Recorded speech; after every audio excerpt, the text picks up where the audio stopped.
Hello and welcome to Record Sports Hotline Live.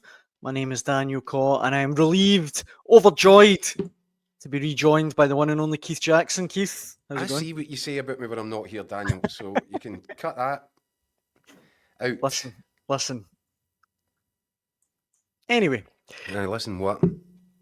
it's good to have you back. You know, This is a bad start, Daniel. We got off to a terrible start. You'll need to lift and raise your game a little bit. we're the two best ones, you know. You like no faces in the town clock. Well, I'm glad to have you back because there's plenty to talk about, first and foremost. There is.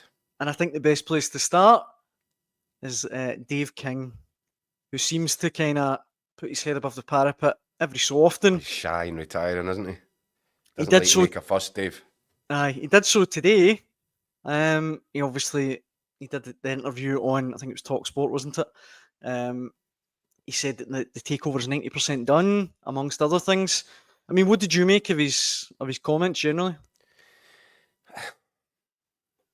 As an experienced sort of campaigner and observer, I kind of get to the point, experience dictates that when Dave King speaks, sometimes it's better not to pay too much attention because he has got a tendency to just open his mouth and let his belly run, but he says some outlandish stuff and there's a lot of bombast involved more often than not. But there was a couple of things that he said today that were interesting, and you know, let's start from the fact that he's been involved in this from its inception, basically, in talks with Andrew Kavanagh.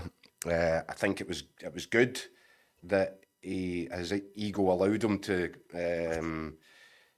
confirm that you know it wasn't his idea, that it was Paul Murray that brought Andrew Kavanagh to the table. I think Paul Murray has played quite a central role in bringing a lot of the things together, and I think he deserves a bit of credit for that, because as complicated as this has been, I'm not sure it would have been doable without a guy like Paul Murray who's able to speak to various people in various camps and try and, you know, bring things together. So that's interesting. But the biggest point of all, and the most important of all, from what Dave King said today, it wasn't really detail about the deal, and you know, apart from the fact that he now thinks that completion might be, you know, put back a little bit until even mid-June, which is a lot later than the Americans would have expected or anticipated or wanted it to be from the start, and far from ideal in terms of planning for next season, and we've discussed that over and over, Dan. But I found what was really interesting was an admission from Dave King that the club has been badly run by, you know, what he would call Rangers fans, or what he did call Rangers fans. Now, unfortunately for Rangers, and this is what's caused part of the delay as well, the relationships have broken down to such an extent within the boardroom, and, you know, with guys like King and guys that are still in there, like Douglas Park, for example, it is so toxic that has led to further complicate these current negotiations with Americans. Mm-hmm. It's caused issues all the way through, because there's so many egos, personalities. Everybody's looking to see what they can get that's better than the next guy, and it's made this deal. You know, it was already complex. It's made it, you know, 5-dimensional chess at times, I think. But in Dave King's, and I think he was really firing one at Douglas Park when he said, you know, it's been run badly. Rangers supporters shouldn't be running a club of that size because they're too emotional, too reactionary, lose one game one weekend, they want to change the manager, sell the players. And I think he's absolutely right, but I think he's equally, that same accusation is equally attributable to Dave King during his time as chairman. Mm-hmm. And I think it's entirely right. And Daniel, if you remember, months and months ago, earlier this season, I was saying the only thing that's going to fix Rangers is regime change. And it was for exactly that reason, that the inside of it had become so broken that these guys weren't going to be able to put it back together again.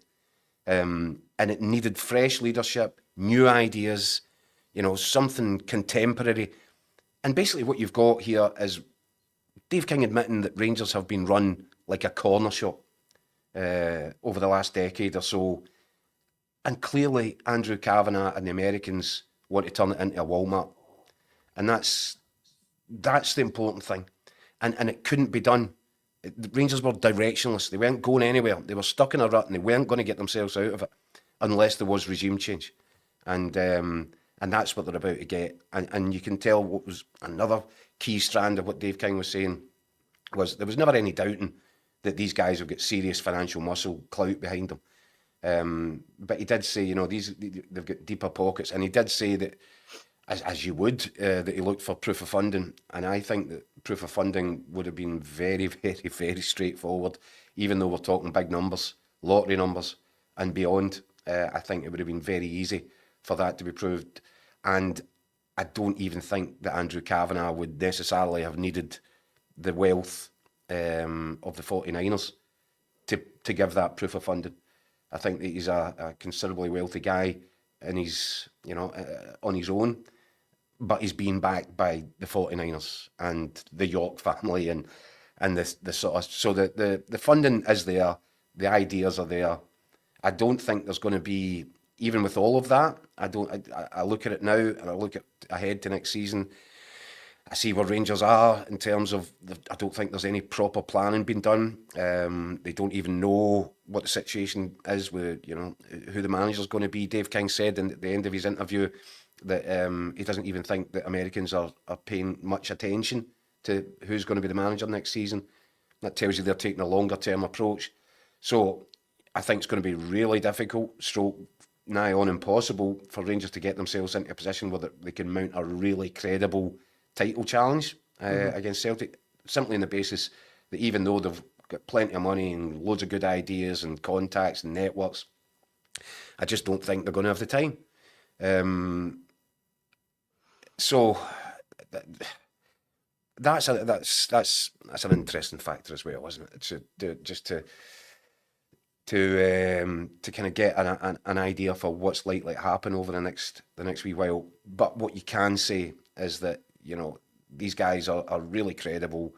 They've got serious financial muscle, and they've got ideas that will maybe drag Rangers kicking and screaming into a more modern era, because they will manage to take control away from a regime which it wasn't just broken, it was shattered into pieces. Mm-hmm. We've got comments coming in thick and fast. If you want to get involved, please let us know your opinions in the comment section below. This one, Keith. Kimbo says, you're talking mince. We struggled against the other 10 in the league, not Celtic. I mean... Yeah, but they're quite significant troubles. 17 points behind. So, these are... and you consider that, you're absolutely right, obviously, on any given day, Rangers can put up a match to Celtic. The question isn't about that. The question is, can they do it over the course of a campaign? Exactly. And as things stand just now, well, it's the same squad of players, just plus a few of the guys that aren't good enough to be in the squad and were farmed out on loan because of that. Mm-hmm. And that's what I'm talking about. If a manager's going to make a real difference in time for the start of next season, all the preparation work needs to be being done, weeks ago, never mind now. Starts a little while ago. Yeah, they're already way behind the 8 ball on it. So I think Rangers will be full of good intentions, big ideas, plenty of financial backing. But when you've not done your groundwork before the start of the campaign and you're trying to rush stuff through or whatever, I think it just becomes really tricky. That's why I would already consider Celtic sort of to be favourites to win next year's title as well. Gary Payton chimes in saying, what's the hold up with the deal? We've European qualifiers coming up, no manager in place yet, and takeover still a good bit away. Marzuno says, my corner shop is always fully stocked, makes a profit and anybody is welcome. Mark says, Rangers open all hours, Celtic or Walmart. This one, let me have a look. Ian McFadgen, so many words, so little said by King. A prime example of the art of waffling. And Paul says, so King is telling everyone what needs to be done to close the gap. I'm Scotland's most successful club, but he couldn't do it himself. And Stephen Curry says he wants to leave with a bag full of cash. He and the rest of the board are fed up pouring money into the black hole and getting nothing out of it. So Rangers fans and beyond are pretty opinionated when it comes to Dave King. Yeah, well, he's a bit of a Marmite character, isn't he? Aye. In fact, from personal experience, I can tell you he's a hard guy to like. um, so, yeah, and I think he winds Celtic fans up as well. He antagonises them, and you can see that from some of the comments there. He's not a warm character.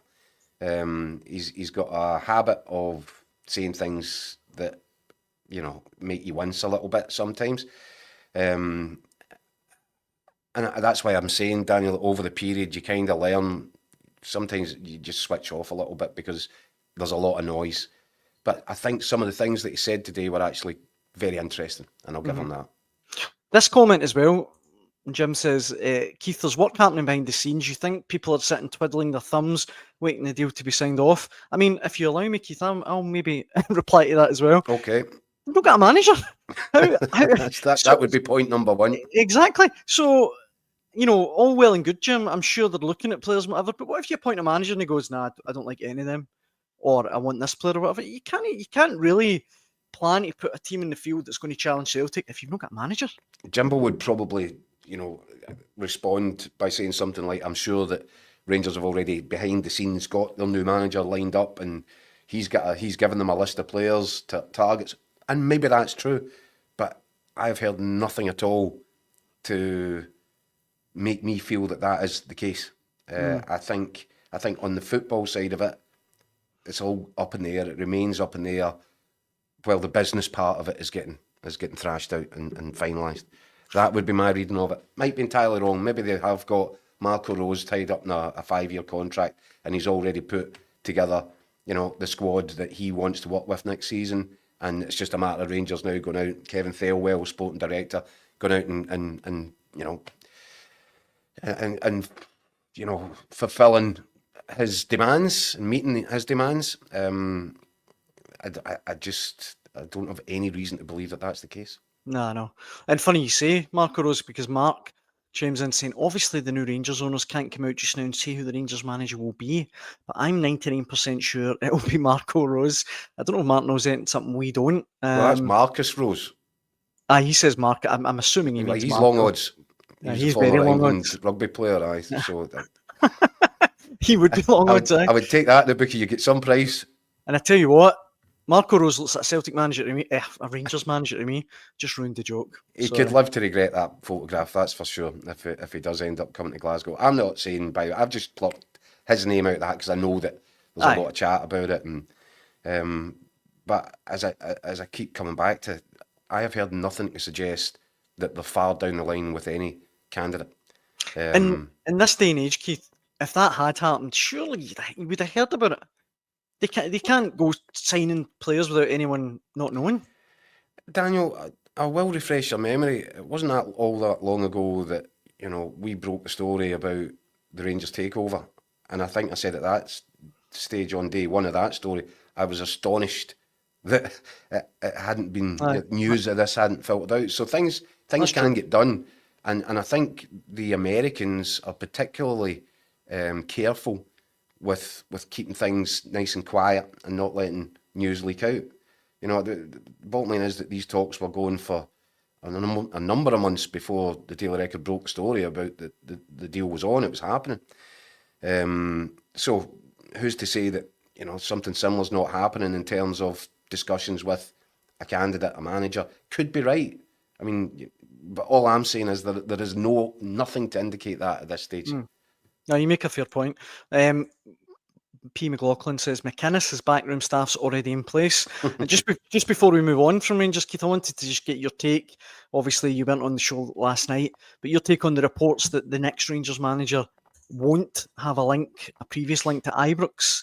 Do you think that makes sense? I mean, it obviously rules out people like Gerrard, Bale, Barry Ferguson, Kevin Muscat.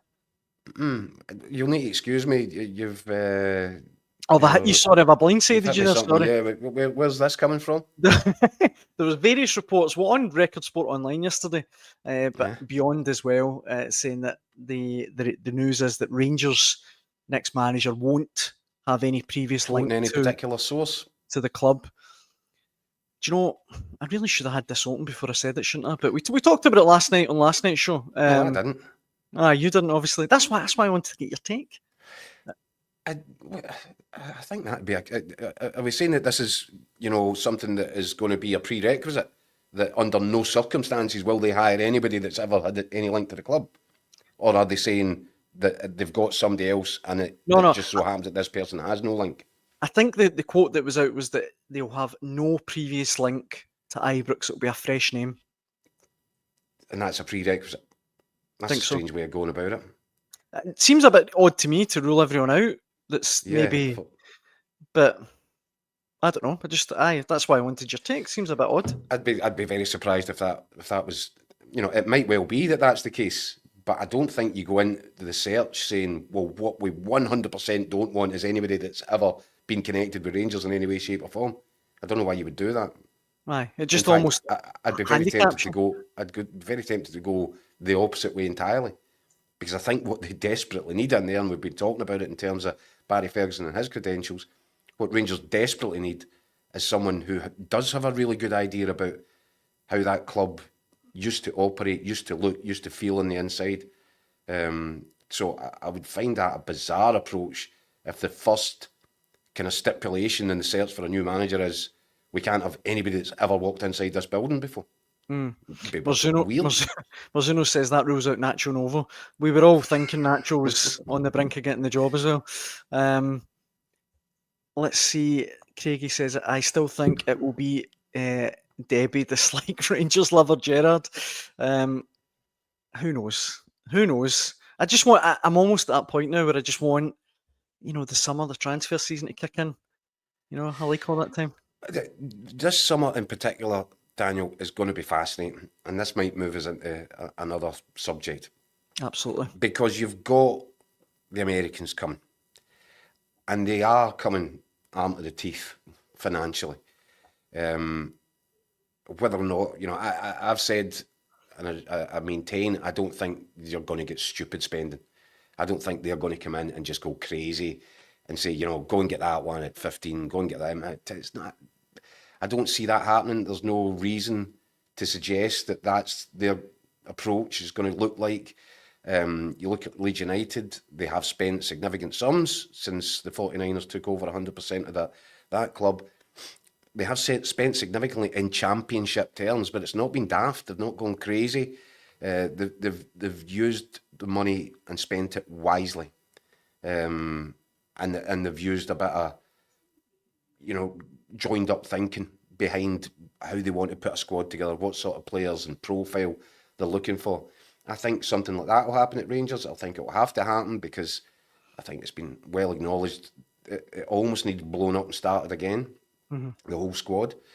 So that's going to be really interesting to see how active Rangers are. I expect it to be really active.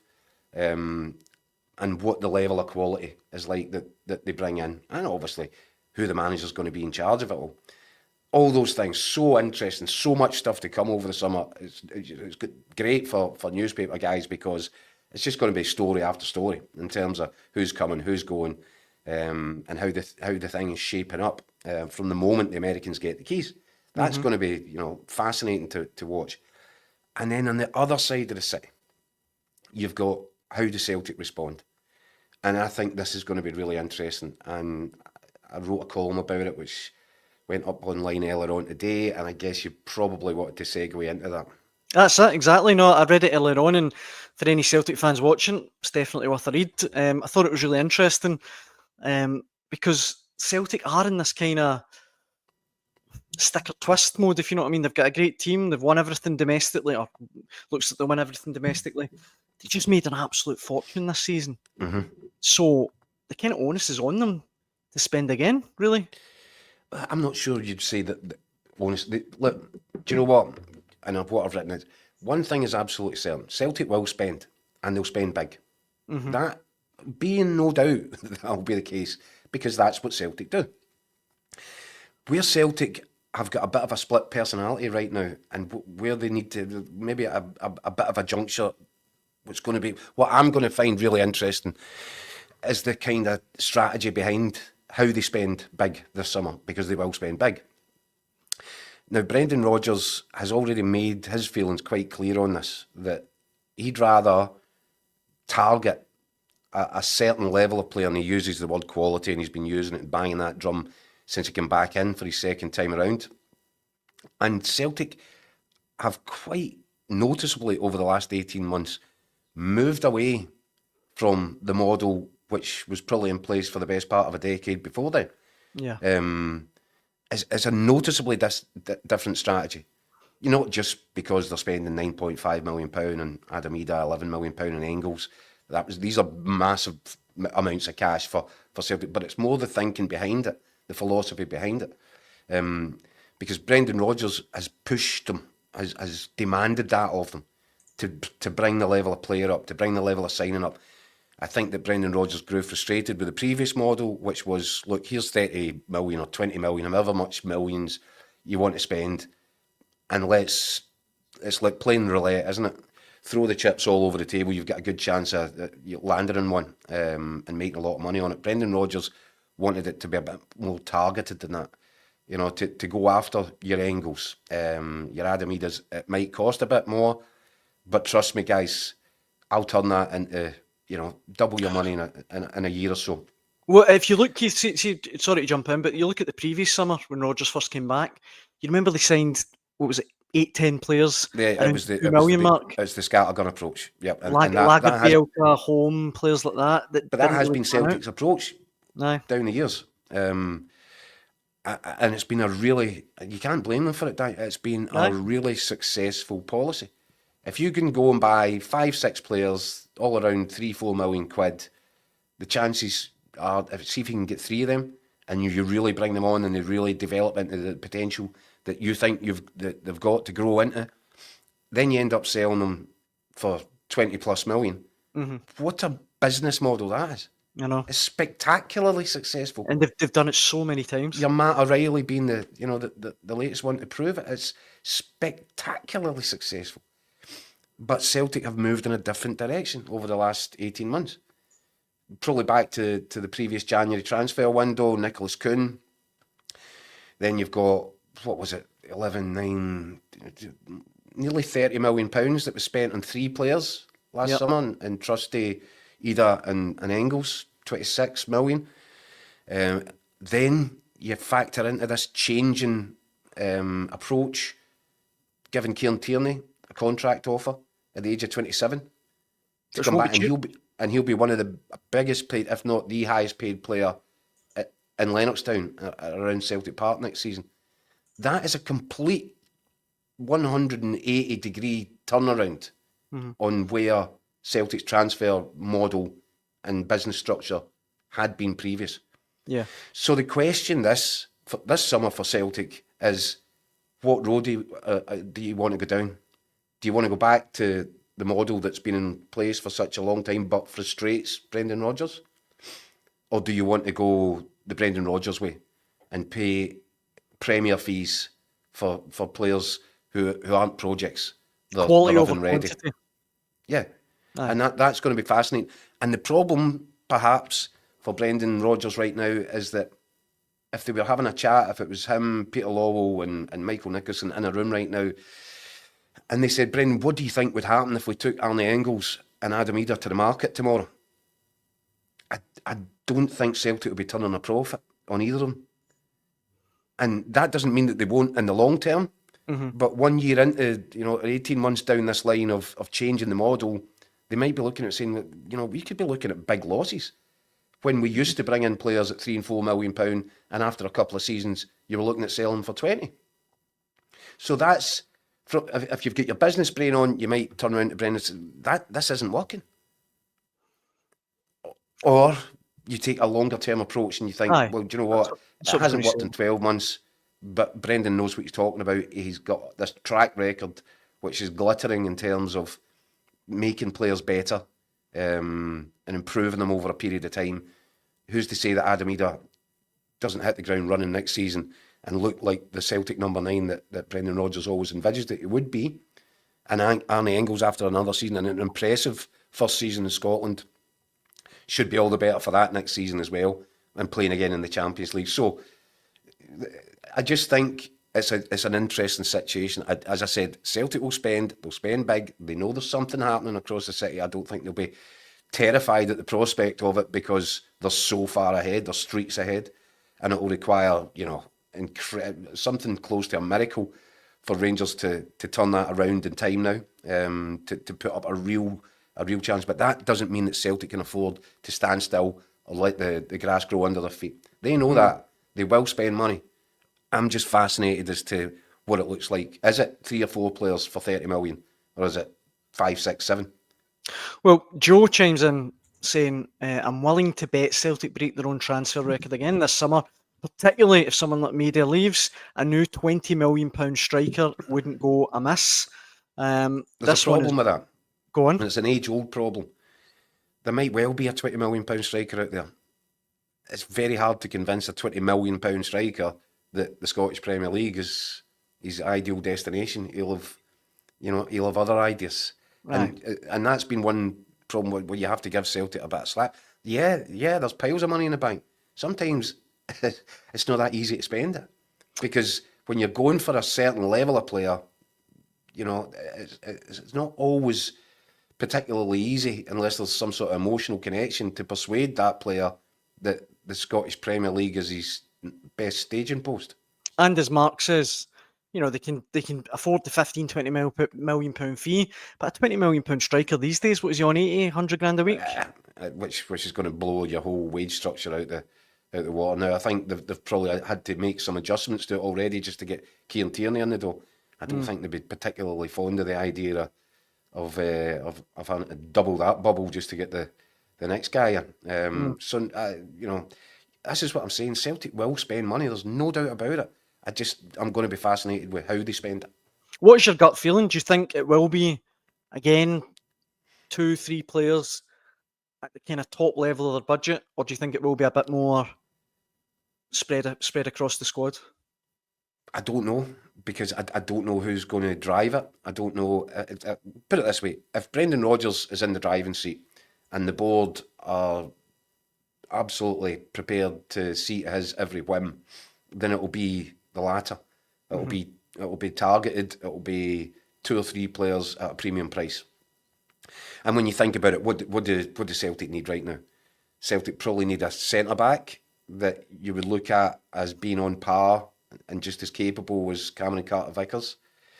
They might need a centre midfield player because Rio Hatate's been making the same sort of noises as Kyogo Furuhashi was before he moved to France behind the scenes. So you might need somebody just as creative and clever and mobile in the middle of the park. And I'm pretty sure we want a striker, with Marcus Quistgarden being the guy who has been a Celtic target and for a long time. And by the way, Celtic could have got him for about £6 million when he was first on the list, but that ship sailed. And I'm guessing that now that Jota is looking at an extended period out, they might have to find themselves a sort of top of the range wide man as well, who'll come into the club and do well, but just not as well as James Forrest before being inevitably sent in his way, because James Forrest sees them all off, doesn't he? But yeah, so that's actually probably at least one more than Brendan Rodgers had in his mind's eye, because obviously the Jota thing has changed what's going to be required, because I don't think you'll see Jota again until this side of the year. So you'll need options there in the wider areas. Hatate, look, if Hatate stays, the Celtic need to add anything more in midfield. I'm not sure that they would if Hatate stays. No, but I think that's doubtful. I think a centre half would be required. I think Hatate will go. I've just got a feeling about that. I think Maeda will stay though. Yeah, I would agree with that. But so that tells you, if you're Brendan Rodgers, you've got a good squad just now, and it's got a depth to it. But if I'm him, if I can add a top quality centre back into the mix, a really exciting winger and a goal scorer, and depending on what happens with Hatate, a midfield player, that's plenty. And if you're prepared to pay that extra premium to make sure that they're of a certain level, then your squad improves again, the depth improves again. you're upping the levels going into the Champions League, which is exactly what Rodgers is hoping to do? Or do they go the other way and say, right, Brendan, here's 6 or 7 players, all much of a muchness in terms of price, with bags of potential? I think what that would do would be cluttering up and bloating a squad which Brendan Rodgers has worked really hard to build. Why would you want to do that if you don't think or know or believe that the guys that are coming in are able to step into that first team without there being a drop-off in quality? He's trying to go the other way.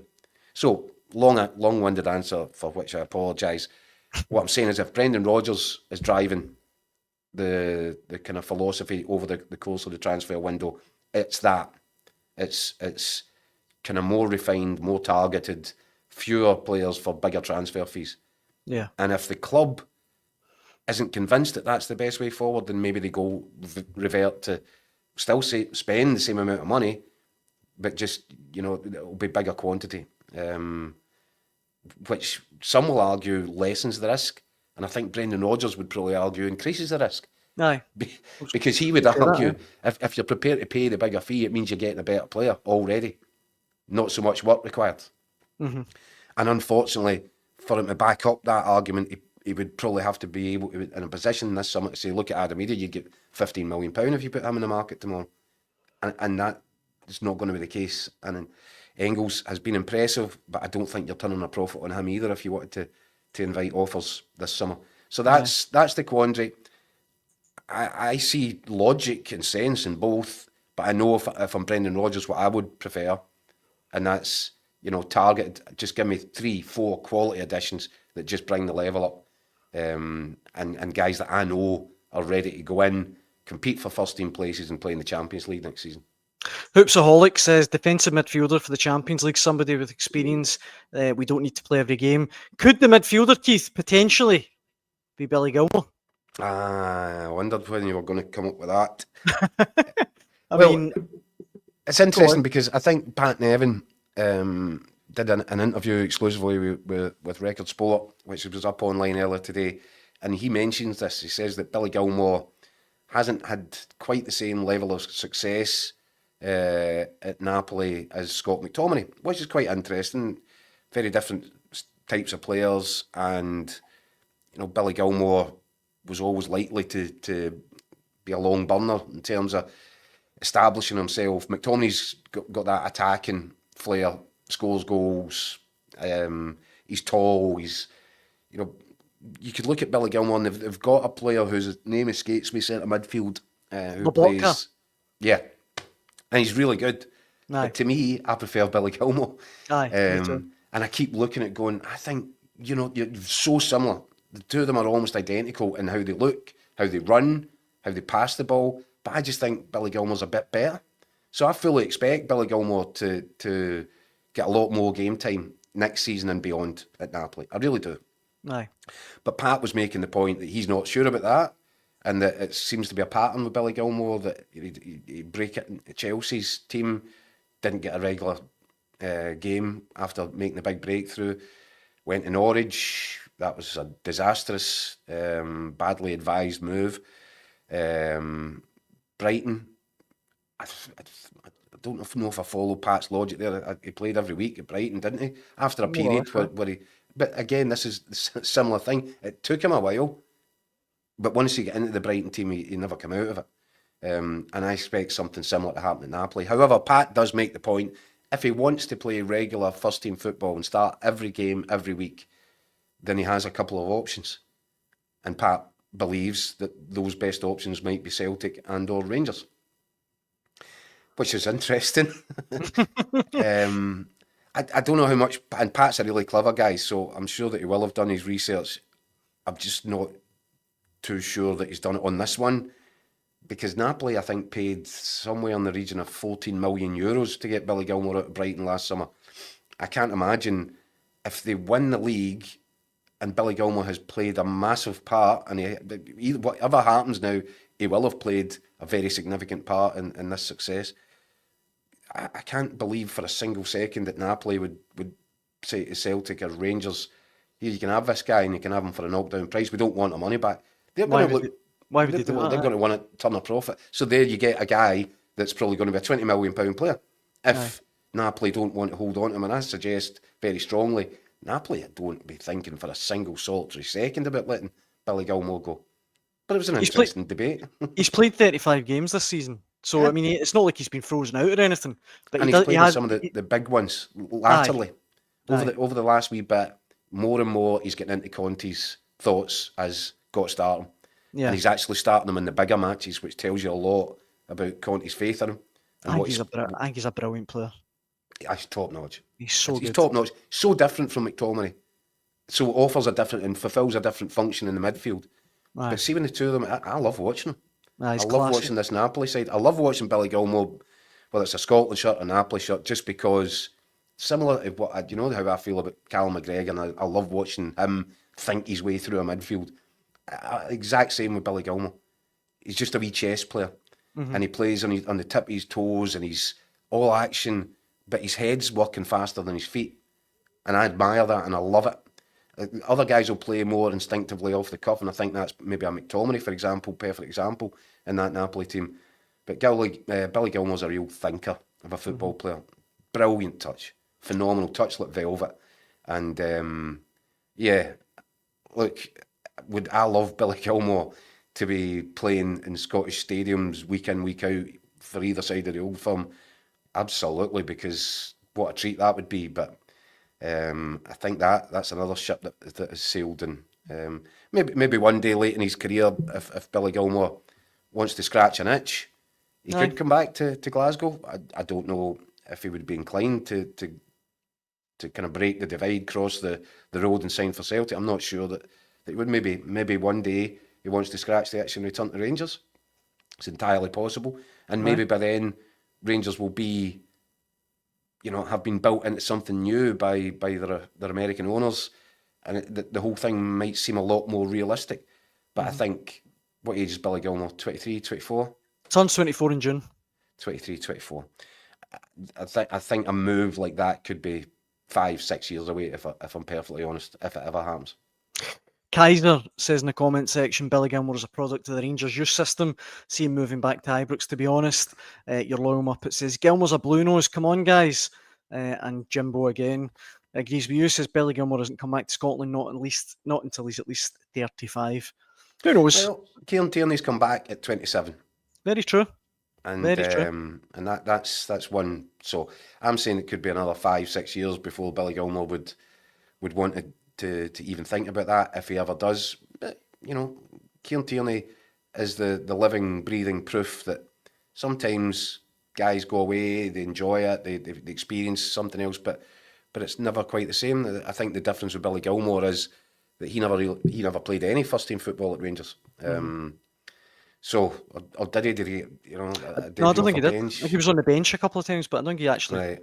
So it's different. It's different, but it's similar, if you know what I mean, to the Kieran Tierney situation. It might be something that he wants to do later on in his career.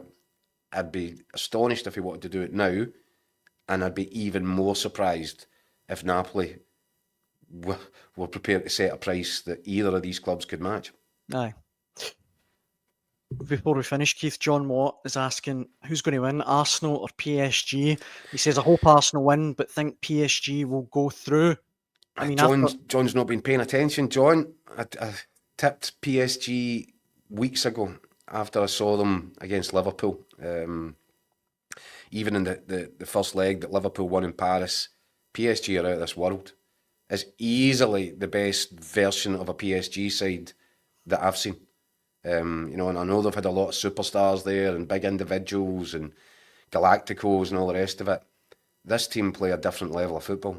They are, I talk about enjoying guys like Billy Gilmour, watching them playing football. I love watching this PSG side. I'm afraid they're going to have too much for Arsenal.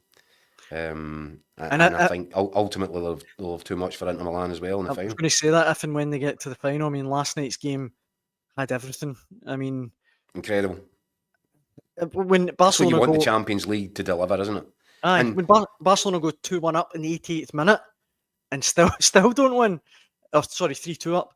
I mean, absolutely remarkable.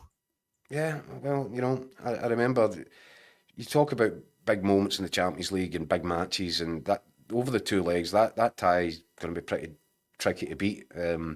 But Barcelona were involved in another two-legged tie, if you remember, not all that long ago, with Liverpool. Mm-hmm. And that was astonishing. Aye, That was the mad. epitome of astonishing. What was it? Liverpool come back from 3-0 down. 3-0 down. The Aye. Trent Alexander corner, Yep. Origi, the whole thing, that was right in front of the Kop. It's fairy tale stuff. In the Champions League, you know, I know people like to moan about stuff. I've really enjoyed this Champions League this year. I always enjoy the Champions League, especially when you get to this stage, because you're looking at guys that are just different level stuff, and it's a joy to watch. But actually, I haven't minded the format for that, as complicated as it kind of was, and although it's kind of been done for all the wrong reasons, I've actually quite enjoyed the fact that it was all a little bit mixed up and it was a little bit fresher. Aye. But ultimately, it's at this point in the tournament when you're looking at the cream versus the cream, and yes, you know, that was sensational last night. What can you say about it? And I think Arsenal might make it exciting tonight. Aye, I was going to say, I don't think it'll be, 3-0 I don't know PSG. though. I don't know though, Daniel, because I've seen this See if PSG start hard and fast, as I've seen, they're capable of blowing people away. Aye. At home got as well. That maybe a kind of French trait though, of thinking sometimes the job's done when it isn't, as was shown at Villa Park in the last round. But you would expect their attitude to be spot on, and if they come flying out the traps, it could quickly become a difficult night for Arsenal. Same token, you wouldn't rule out Arsenal going there, getting a goal to kind of level up the tie, and then anything could happen. There's a young PSG side. What's the temperament like? Looks pretty good to me, I have to tell you. But yeah, I'll thoroughly enjoy. I think it's going to be a match to be enjoyed. Who'd have thought getting rid of Messi, Mbappe, and Neymar would be the Incredible, key to success? Incredible. Get shot of these guys. And I guess time will tell who goes through tonight. We'll be watching though, and we'll be back to talk about it all again tomorrow at 6 p.m. Thanks so much for all the comments. So many brilliant comments tonight. We really appreciate it. And Keith, it's always a pleasure. Yeah, thank you, Danny. Spending dinner time with you. It's my You favourite lie time nice. of the day. Yeah, you lie nice. Thank you very much for watching. As I say, we'll be back tomorrow. Hope you can join us then. Cheers, everyone.